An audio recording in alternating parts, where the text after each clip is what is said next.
Hey there, it's John from Heroes and Legends, and welcome to day one of official Eldritch Moon spoilers. We have a lot to talk about today, so we have a whole bunch of new mechanics to look at, we have a whole bunch of brand new cards to look at, we have what you're looking at on the title screen, Brisela, Voice of Nightmare, so we finally find out the fate of Gisela and Bruna. There's more to it than just what you're looking at if you haven't seen the spoiler already. So let's just cut to the chase and get into all this new information. And we're going to start off with a card that was confirmed that we actually saw a few days ago. Now, at least one retailer got the buy box promo and showed it off. So we kind of knew this was coming, and we talked about it in another video a few days back. So if you'd like to hear all my thoughts about this card, spoiler alert, it's a really good card. But if you want to hear my thoughts, check out that video. I'm not going to go into the details here since we've already discussed it. But there it is, confirmed. And we also get the regular art for Thalia. So this is the art you'll find in Eldritch Moon. Now, we did get a new card that kind of ties in with her a little bit. So let's look at that card for our first spoiler. And it is Thalia's Lancers, 2 white, 3 generic, 4/4 human knight, first strike. And when this enters the battlefield, you may search your library for a legendary card, reveal it, put it into your hand, then shuffle your library. So let's talk about limited first. This is a limited bomb, 4/4 first strike for 5. You're going to be very, very happy to play this, attack in with it. Even if you have nothing to tutor for, it's just fine. It'll be good for you. This is really going to shine in Commander, however, where it's a serviceable creature, but also you're going to be able to search up any legendary cards. So not just creatures, it's legendary artifacts, legendary lands, all the crazy things that you see in Commander games. As far as Standard goes, is it playable there? Maybe. It just depends on what else we're going to see from this set. Now, there are some really good legendary creatures in Standard right now. We've already seen a few spoiled from this set, like Thalia and even Emrakul. Who knows? Maybe this is going to be a top-end card or a piece of, say, a ramp deck trying to get to something bigger. Time will tell. I think it's a little too early to say that, but has potential to get there. Alright, next card is Dawn Gryff. This costs 1 white, 2 generic. It's a Hippogriff, 2/2 flyer, so basically a Windrake in white. So why are we seeing this card and talking about this card on day one of spoilers? Usually this is the type of card that gets spoiled either at the very end of spoiler season or else you get it just when you get the full set review. Well, mainly because it kind of ties in flavor-wise with the next card we're going to look at. But before we get there, first off, I will say, yeah, Windrake's good and limited. You played with this type of card before. It's going to be just fine for you. Alright, so here's kind of the flavor tie-in. Wretched Gryff, and this costs 7. It's a Eldrazi Hippogriff, 3/4. When you cast Wretched Gryff, draw a card, it has flying, and it has a brand new mechanic called Emerge. And this particular card has an Emerge for a blue and 5 generic. You may cast this spell by sacrificing a creature and paying the Emerge cost reduced by that creature's converted mana cost. So if you really want a flavor win, you sacrifice the previous creature we were looking at, and then you can spend a blue and 2 to cast this, and you get yourself a 3/4 flyer, and you get to draw a card which replaces the card that you sacrificed. So that kind of evens out for the most part. It's a good card. Again, I think this is more of a limited card. I don't see this doing a whole lot in constructed Standard, just because to get a economical use out of this, it is relying on you having to sacrifice something else that may or may not be there. So it's a little inconsistent at times, but it's going to be fine, I think, and limited for you. Next is Blessed Alliance. We're going to look at another new mechanic here. This time, this is Escalate. And this is a white and a generic. It's an instant with Escalate 2. Pay this cost for each mode chosen beyond the first. Choose 1 or more. Basically, if I pay the white and 1, I choose 1 of these 3, but if I pay 2 more additional, then I can choose 2, and if I pay 2 more additional beyond that, I can choose all 3. And the 3 choices on this card are target player gains 4 life, untap up to 2 target creatures, or target opponent sacrifices an attacking creature. So, first thing, let's talk about this card. This sure did escalate quickly. Now, Escalate 2 on this card is good, but the fact that you're only paying 2 to deal with an attacking creature your opponent controls and forcing them to sacrifice it, so you can get around things like, oh, I don't know, hexproof or what have you. So that's actually kind of awesome. And here's white just getting another huge card, another huge player.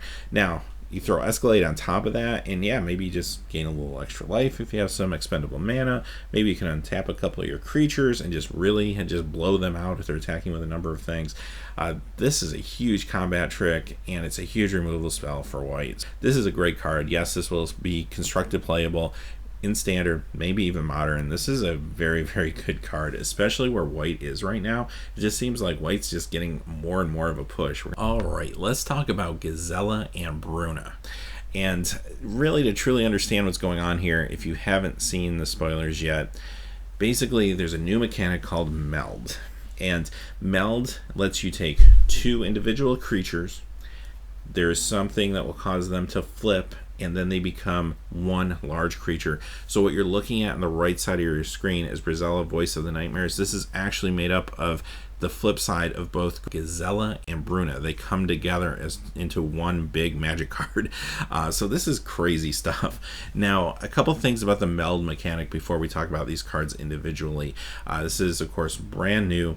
It sounds like there's only going to be 3 pairs of Meld cards. This is 1 pair here, and we actually are going to look at the other 2 pairs today. They've all been spoiled. So we're not going to get an overwhelming amount of this in the set, but enough of it to really lend some flavor and make for some interesting gameplay. I think it would be kind of cool to maybe have gotten 1 or 2 more of these, but at the same time, I'm sure they're taking up a number of the flip card spots. You have to keep in mind this is a small set, so probably logistically this is just kind of how it worked out. Now, having said that, there's probably going to be tons of rules questions around this. Definitely check out the information Wizards has put out, but just a couple quick rules notes that might not be obvious anyway. But for example, let's say you flicker Brisela, Voice of Nightmares. When it comes back into the battlefield, it would come back flipped as the 2 separate creatures at that point.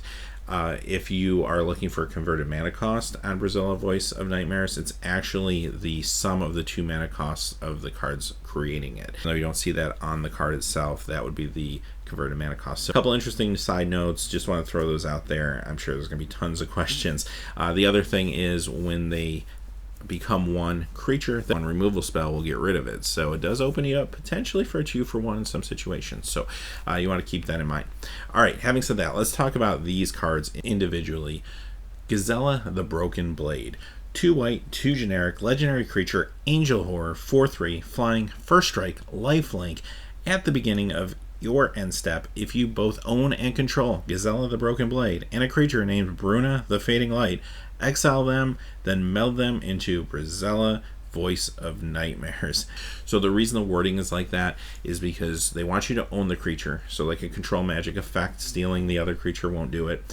And also clones will not work either. So if you clone the other creature, that's not good enough to flip it. You need to actually own and control the actual 2 creatures. So they're just trying to clean that up a little bit, I think, from a rules point of view, and allow people to not do anything that's not meant to happen with it. So Gisela is crazy. This card is amazing. So it's kind of like a slightly smaller Baneslayer Angel, but you're only paying 4, 2 white, 2 generic for a 4/3 with flying, first strike, and lifelink. Okay, that's incredible. That can take on Avacyn directly and win. So that's awesome. White decks, like they needed any more help, just got it. They got an amazing card for their 4 spot that's going to help them just kind of curve right into Avacyn at 5. So this card is just incredible on its own. It is a mythic. This card is going to have a lot of value attached to it. It's going to be playable in standard. It's probably going to be playable in modern. This is going to be an awesome card for commanders. This is going to be a great commander. This is awesome. So I don't know what else to say about it. It's incredible. Let's look at Bruna. Bruna, the Fading Light. 2 white, 5 generic. This one's a rare. Legendary Angel Horror, 5/7. Flying, Vigilance. When you cast Bruna, the Fading Light, you may return target angel or human creature card from your graveyard to the battlefield. So if Gisela ends up in the graveyard, you can play Bruna, pull her out, and then they'll be able to meld. So that's kind of nice. But even if you don't have that going on, reanimating an angel or human can be very, very good no matter what. Now, the only thing holding this card back individually is the fact that it costs 7. So it's a little pricey, and you also got to wonder to yourself too, especially in a competitive format like Standard, is Gisela just good enough? I mean, do I need to transform her and perhaps open myself up to a 2-for-1? Or could I just keep attacking with a 4/3 flying first strike lifelink, and that might just be good enough, right? So you do want to kind of take that into account. Bruna is going to be, I think, a little bit more of a commander card. I think it would be fun to try to pull off this combo in a format like Commander, more so than you might try to do it in Standard. Now, having said that, maybe decks run a 1 of Bruna just to kind of throw out there in case they need an out, and maybe melding them is their kind of big win condition that comes up every once in a while. Wouldn't completely shock me, but I think for the most part you're going to be very happy just running a bunch of Giselas in your deck and Avacyn's and a lot of small creatures just getting in there for damage early. So now as far as the Meld creature goes, Brisela, Voice of Nightmares, is a 9/10 legendary Eldrazi angel, flying first strike, vigilance, lifelink. Your opponent can't cast spells with converted mana cost 3 or less. Now, one thing to note is the meld happens at your end step. You won't be able to just attack in with this creature. It has to kind of survive a turn. Now, the fact that your opponent can't cast spells with 3 or less is kind of nice, because then they can't just say Path to Exile this, for example. So if they want to get rid of it, they're going to have to use a big card to get rid of it. They can't just go ahead and, okay, Swords to Plowshares. So that's, I guess, kind of good on its own anyway. So that's Brisela. It's incredible flavor. I really like the meld mechanic. And yeah, as far as individual pieces go, Bruna's okay, but Gisela is amazing. Watch out for these cards. Definitely Gisela is going to be a big player, I think, going forward. Long Road Home. 1 white, 1 generic. It's an instant. Exile target creature. At the beginning of the next end step, return that card to the battlefield under its owner's control with a +1/+1 counter on it. Now, again, this isn't typically a card you see on day 1 of spoilers. However, they show this card because they wanted to use the example of how this would affect meld cards. And like I mentioned earlier, if I were to use this on a meld creature, it would exile, it would come back as the 2 separate creatures. They would each have a +1/+1 counter on it. Now, if they meld again, they would actually lose their counters, because unlike transform, they're actually becoming a different creatures. A lot of interesting rules pieces here that could be a little confusing. Keep that in mind. But anyway, as far as Long Road Home goes, yeah, this is fine and limited. If there's some really good enters the battlefield effects coming in this set, then this could become even better. And I kind of hope there are. It felt like the last set was kind of wink wink nudge nudge, exiling things and having them return may be fun in the future. So maybe that will pay off in this set, much like it did in Avacyn Restored in the original Innistrad blocks. Keep an eye on this one. Chilling Grasp. This is interesting. A very good card. Fantastic free and limited. It's going to tap down a couple creatures for 1 blue and 2 generic. It's an instant, and they don't untap during their untap step. But what's really cool about this, it also has Madness, so we know Madness will be back. Now, this is interesting because Madness costs a blue and 3 in this card, and it's an instant, which is a little unusual. So basically, the only time the Madness is going to come into effect is if you are forced to discard this card. So maybe your opponent's making you discard, or maybe you're just trying to get a little extra value out of a looter or something like that. Other than that, I mean, it's still a great card, and adding the Madness isn't a drawback by any means. It's a plus. This is very, very good. Now, blue isn't doing a whole lot right now in the standard metagame. There is a blue prison deck. That's kind of a thing, but I don't know. I don't know if this will quite get there in standard, because I don't know if it really has a home right now. Maybe. Again, we just have to see more of the set. Baroda Malevolence. 1 black. It's an instant. Escalate for 2. Choose 1 or both. Target creature gets +1/+1 till end of turn. Target creature gets -1/-1 till end of turn. Very fine card in limited. Good sideboard card in some situations. It's going to help you take care of 1 toughness creatures, give you a little bit of a boost, perhaps do both. It's going to be fine, I think, in limited. Cemetery Recruitment. Now, I apologize for the picture. This came from a video that Wizards put out today. We don't get a clear shot of it, but it is 1 black, 1 generic, sorcery. Return target creature card from your graveyard to your hand. If it's a zombie card, draw a card. We don't know how big zombies are going to be quite yet. From The trailer looks like they're going to be a big thing. So if they are a big thing, then this card becomes a lot better. So right now we just have to kind of wait and see. It's fine. I mean, it's not as good as Macabre Waltz right now, but again, we just kind of have to see what happens at this point. I think where this card gets very interesting though is it is a common, so this could be a very good Pauper card. There is a zombie deck in Pauper that I think would like to maybe play something like this. Alright, now we have our next pair of Meld cards. So again, let's look at these individually. First, Graph Rats, 1 black, 1 generic, 2/1 rats, and that's basically it. At the beginning of your combat and your turn, if you both own and control Graph Rats and a creature named Midnight Scavengers, exile them and then meld them into Chittering Host. Midnight Scavengers, a black and 4.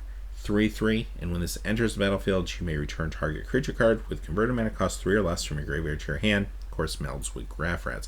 So individually, these are not very exciting cards, even in limited. I don't really want to pay 2 for a 2/1, and I really don't want to pay 5 for a 3/3, even if I do get to take a small creature back out of my graveyard. I mean, that one's not as bad, but the Graph Rats are simply not very exciting, and I really don't want them in my deck, I don't think, in most cases. But what is kind of interesting is if I pay 5 and the Graph Rats are just in my graveyard, then at least they go back to my hand. They're pretty easy to cast, and then I can set up the Meld. Now this melds into Chittering Host. It's a 5/6 Eldrazi horror, has haste and menace, and when this enters the battlefield, each creature you control gets +1/+0 and gains menace until end of turn. So that's a nice little combat buff when this thing enters the battlefield. Here's my thoughts on this card. This is common, so you're going to see a lot of these floating around, and because of the power of Chittering Host, I think this makes the other 2 cards playable. Now, here's the thing though. You want a deck where you're going to be going wide. So maybe the zombie deck, if that is really a deck that pans out and you have a lot of zombies to choose from in limited. Maybe once we see more cards, maybe that will be the zombie deck. But you just want to have a lot of creatures. If you're going wide with this, then the Chittering Host could potentially just win you the game. So, and also the fact that you don't even have to really cast the Graph Rats. You could just self-mill, maybe you're playing Golgari or something, and then your Graph Rats just end up in the graveyard, and then when you finally do play Midnight Scavengers, you pull them out, cast this, and go in for the win. It's a little conditional, but I think it might be worth the risk in sealed, especially if you can just draft a lot of cards that are going to let you go wide. It's very interesting. Could this cross over into standard? Perhaps. Again, we just don't know what cards are in the set. If zombies are very good and they are a tribe that's planning on going very wide, then perhaps this is a thing, and just casting that Midnight Scavengers might be kind of the way to end the game for that deck. It's interesting. We'll have to keep an eye on this one. It's kind of a cool design though, to see 2 cards that almost feel maybe a little underpowered on their own, but together are doing something that is so very strong. You have to take variance into account. You do have to get both of these in play, transform, have other creatures. I think that variance might be a little too high unless they're giving you a lot of other really consistent cards to surround this with. Gnarlwood Dryad. This I like a lot. 1 green, 1/1 Death Touch. It has Delirium, so Delirium is back. This is a Dryad horror, but it gets +2/+2 as long as you have 4 or more cards of different types in your graveyard. Now, okay, paying 1 for a 1/1 Death Touch is just fine. Delirium, giving it +2/+2, so now you get yourself a 3/3. That feels really good to me. It feels a little bit like Nimble Mongoose. This could be a very good card. I think this is very constructed playable. I think you will see this in Standard. This plays really well with Collected Company, so watch for this to show up in Collected Company decks in the future. I like this a lot. It's an uncommon, so it won't be hard to get a hold of, so that's kind of nice. Price won't go through the roof. But this is going to definitely see play in Standard, maybe even Modern in the right deck. Watch out for this one. Alright, we have a old-fashioned transform card, Cryptolith Fragment, which turns into Aura of Emrakul. This is an artifact. It enters the battlefield tapped. You can tap it to add 1 mana of any color to your mana pool, but if you do, each player loses 1 life. At the beginning of your upkeep, if each player has 10 or less life, transform.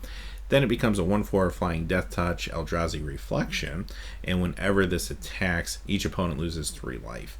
A couple things you can do with this card here. First off, if ramp is a strategy, and again, we're going to have to see more pieces to that, but if ramp is a strategy, maybe this is part of it. Deck trying to ramp up to like Emrakul, something like that. Maybe this will help get you there. The other thing you can do with this is play Commander, because it affects all players, which is always good in Commander multiplayer games, as long as your play group doesn't try to team up on you as soon as they see this thing come out. But it really kind of plays well with even cards like Triskaidekaphobia, which just might be kind of fun to try to do in Commander, that type of thing. And when it does flip, it's a very good creature, and it does damage without necessarily having to connect, which is always good too. And again, does it to all opponents. So yeah, and this will be a fine limited card. I wouldn't mind playing this in limited. It gives you a little bit of ramp, and towards the end of the game gives you a creature that's kind of hard to deal with and might be able to get some damage across.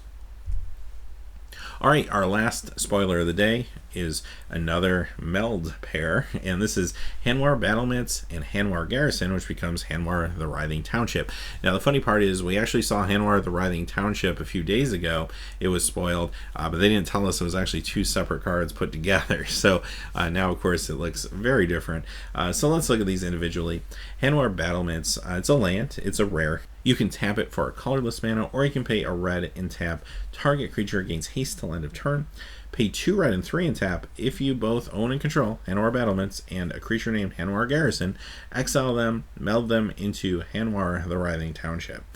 So, Hanwar Garrison is a red and 2 human soldier, 2/3, and whenever this attacks, put 2/1/1 red human creature tokens onto the battlefield tapped and attacking, and of course this melds with Hanwar Battlements. Let's talk about those two first on their own. These are maybe the most exciting Meld cards, just because individually I like them both quite a bit.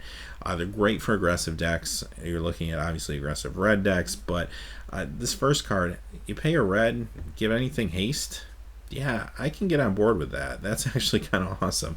And then the second card, 2/3 for 3 is very good, and then whenever it attacks, you get 2/1/1 humans attacking in as well. That's phenomenal. You know, white has been very, very aggressive, obviously, in recent standard. Red used to be the very aggressive color. Makes me wonder if red may have a resurgence, or maybe we'll start seeing some aggressive Boros decks this time around. That'd be my guess. Boros, if it has enough pieces like this, could really thrive as an aggressive deck. Keep an eye on it. Now, if you do decide to meld these together, and it is up to you, I mean, you do have to pay the effect cost to do it, but if you do, then you get a 7/4 legendary creature, Eldrazi Ooze, trample haste, and whenever this attacks, put 2 3/2 colorless Eldrazi horror creature tokens on the battlefield tapped and attacking. So it's just bigger, more good stuff. Can hopefully help you put an end to the game. But you do, again, want to consider, you could get 2 for 1 here. Somebody could take that out, and then you end up losing both the creature and the land, where maybe it's just safer to just keep attacking in with your 2/3 and your 1/1s. That might be actually just good enough anyway. So you don't necessarily have to pull the trigger on the meld unless you feel it's going to be beneficial for you. This is awesome. I love this design. Again, these two are rare cards, so you're not going to see them all the time in limited being able to play together, but either of them on their own is still very, very good, and I could see them, like I said, being standard playable as well. Wow, having said that, that was quite a bit to take in. Tomorrow we'll get more spoilers, so I'll be back tomorrow with another video, and we'll do this every day that new spoilers come out up until, as always, we get the full set spoiled, and we'll look at doing a full set review. So until then, hey, thanks for watching. Please remember to like and subscribe, and have a great day. Hey, thanks as always for watching. This video, like all my videos, was made possible by the generous support of viewers like you on Patreon. Even a donation of $1 helps me to keep growing this community and creating better quality videos for all of you. Check out our Patreon page for exclusive giveaways and future goals for the channel. If you haven't had a chance yet to subscribe, hit that subscribe button so you don't miss any of the MTG news, spoilers, set reviews, product openings, or finance videos on Heroes and Legends. Talk to you again soon, and have a good day.